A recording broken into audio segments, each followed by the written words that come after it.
Hi, I'm Father Jim Forson, and I'd like to share with you a few thoughts on this fourth Sunday of Lent. The gospel for this Sunday is a very difficult one to understand just on first reading, and so what I'd like to be able to do is to read you the gospel, and I'll pause from time to time just to explain some of the things that can be a little bit confusing. This is a reading from the gospel according to John. As Jesus passed by, he saw a man blind from birth. His disciples asked him, "Rabbi, who sinned, this man or his parents?" Let's pause. The question came because of the theology of that day was, if ever there was a tragedy, someone, for example, this man, born blind, the question always is, why? Why would something awful happen? And the response was, well, somebody must have sinned, and this is God's punishment. But the fact that this man was born blind was a conundrum, because who sinned? The parents? And so what? God is punishing the parents by having the child be blind? That doesn't seem fair. And, well, then did the child sin? That doesn't seem possible. It was just a baby. So the disciples are caught up in this theological confusion. Who sinned? In other words, who was God punishing for all of this? Who sinned, this man or his parents, that he was born blind? Jesus answered, "Neither he nor his parents sinned." Sin has nothing to do with this situation. It is so the works of God might be made visible through him. And this is the beginning of what's going to prove to be, for all the people involved in this gospel, as well as ourselves, a very difficult lesson. When he said this, he spat on the ground and made clay with the saliva and smeared the clay on his eyes. That may seem odd to us, but that was a very common thing in the time of Jesus for miracle workers to do. They would take mud and smear it on people's eyes as a prelude for curing. And said to him, "Go and wash in the pool of Siloam," a word which means sent. So he went and washed and came back able to see. Now, again, an important point. Jesus was not restoring his sight. He never had sight in the first place. He was born blind. What we are seeing here is a very important point that we'll bump into later on. It wasn't restoration, it was recreation. His neighbors and those who had seen him earlier as a beggar said, "Isn't this the one who used to sit and beg?" Some said, "It is." But others said, "No, it just looks like him." We're seeing more blindness. He said, "I am." So they said to him, "How were your eyes opened?" He replied, "The man named Jesus made clay and anointed my eyes and told me, 'Go to Siloam and wash.' So I went there and washed, and I was able to see." And they said to him, "Where is he?" And he said, "I don't know." They brought the one who was once blind to the Pharisees. Now Jesus had made clay and opened his eyes on the Sabbath, which was something that was not acceptable in the time of Jesus. When the Sabbath came around, you did not do any extra work, such as making mud out of saliva and clay. So then the Pharisees also asked him how he was able to see. He said to them, "He put clay in my eyes, and I washed, and now I can see." So some of the Pharisees said, "This man is not from God, because he does not keep the Sabbath."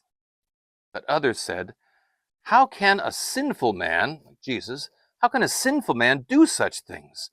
And there was division among them. Again, another theological conundrum for them, given the theology which was guiding their lives.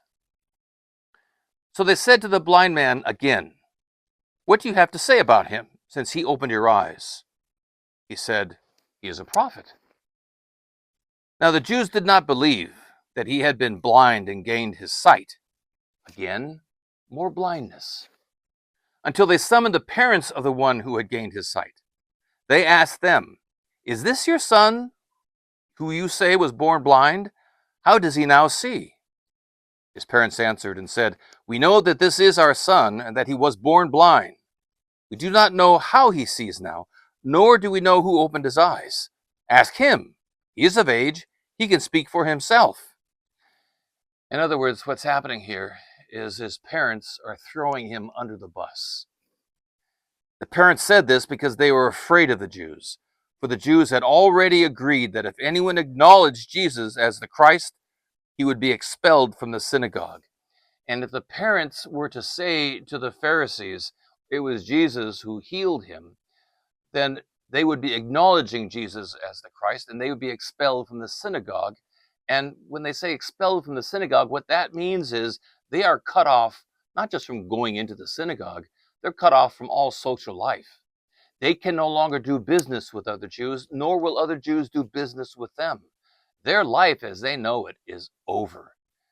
So rather than stand by their son, they just fobbed it off onto him. Again, they cut their son loose. For this reason, his parents said, "He is of age, question him."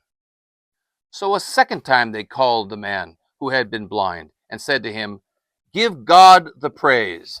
That phrase would be for us the same as saying, "Do you promise to tell the truth, nothing but the truth, so help you God?" In other words, a trial is beginning, and this man is on trial. "We know this man Jesus is a sinner." He replied, "If he is a sinner, I do not know. One thing I do know is I was blind, and now I see." So they said to him, "What did he do to you? How did he open your eyes?"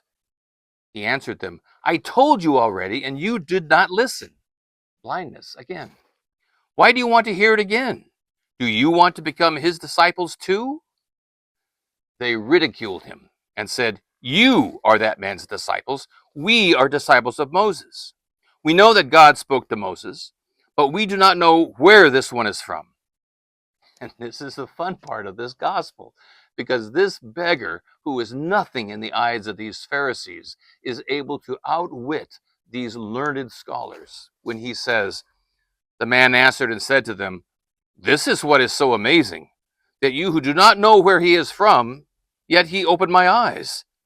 We know that God does not listen to sinners, but if one is devout and does his will, God listens to him. It is unheard of that anyone ever opened the eyes of a man born blind. If this man Jesus were not from God, he would not be able to do anything.'" So, who is the theologian here? This blind beggar has better theology than all of those Pharisees, which of course infuriates them, and they have no response. They answered and said to him, "You who were born totally in sin," again reflecting the fact that he was born blind and therefore sin was involved. "You born totally in sin are trying to teach us?" And they threw him out. When Jesus heard that they had thrown him out, he found him and said, "Do you believe in the Son of Man?" He answered, "Who is he, sir, that I may believe in him?" Again, blindness. Jesus said to him, "You have seen him. The one speaking with you is he." He said, "I do believe, Lord," and worshipped him. Again, we see this man being recreated. Then Jesus said, "I came into the world for judgment, so that those who do not see might see, and those who do see might become blind." And he who did not see, the blind man, physically and spiritually, now does both. And the Pharisees and the crowd and the parents, they are all the ones who apparently have sight, but they see nothing. Some of the Pharisees who were with him heard this and said, "Surely we are not also blind, are we?" Jesus said to them, "If you were blind, you would have no sin. But now you are saying, 'We see,' so your sin remains." There are three great truths that come from this gospel.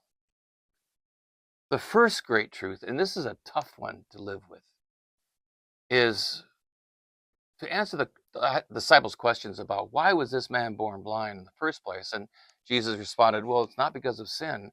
"Well, then why?" And he said, "It's to give God glory." Or in other words, somehow through this awful tragedy that has happened to this man, something wonderful is going to come. We're going to be able to see God's saving activity taking place. And that can be a very difficult truth to live with. Because when tragedies are happening in my life, I usually ask God, make it go away. I tend not to look at whatever it is that's causing me suffering and ask myself, where in all of this do I see God's saving hand at work? Where in this tragedy, this difficulty, this suffering, this pain, where do I see God's saving activity? And maybe when we are faced with tragedies, we ask ourselves why, we ask God why. The answer, which can be a difficult one to live with, is so that something wonderful can be born into the world. That's the first truth. And the second truth is that of blindness. The ones who should be able to see don't, and the ones who could not see did. So I ask myself, am I blind? And the answer is, of course. Of course I am. We all are. We all have our blindnesses.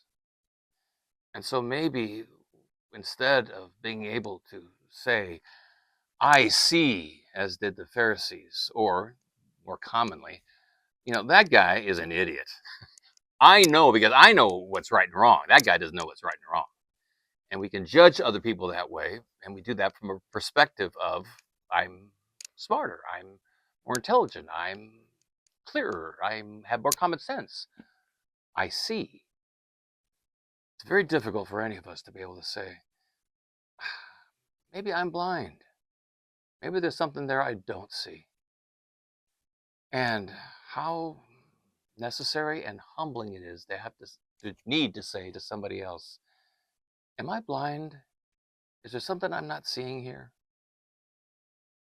And the last great truth is there are blind people all around us. And can you blame a blind man for bumping into the furniture? He was blind. Sometimes we're that furniture. And blind people bump into us, and they hurt us, and they harm us, and we can get very angry with them.